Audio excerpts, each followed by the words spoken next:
पुण्यावरून ते निघालेले आहेत.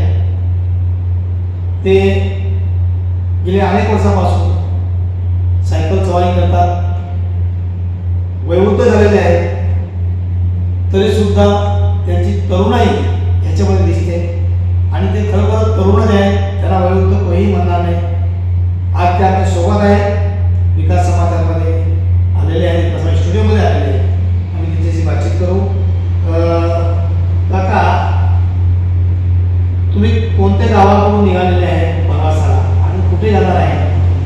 सर्वप्रथम तुमचं नाव काय? मी मुकुंद रुसकर. मी पुण्याहून निघालोय आणि आता आम्ही स्टॅच्यू ऑफ युनिटी म्हणजे वडोदऱ्याच्या पासून 70-80 किलोमीटरवर त्या ठिकाणी जाऊन आम्ही तिथनं परत पुण्याला आलो. तुमचा हा प्रवास किती दिवसाचा आहे? आमचा 10 दिवसाचा प्रवास आहे.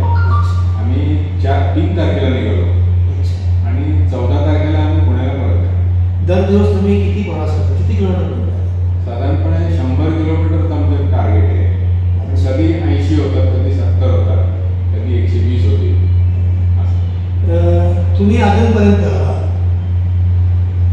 सायकलवर फिरणे किती वर्षापासून फिरतात? किती वर्षापासून प्रवास करत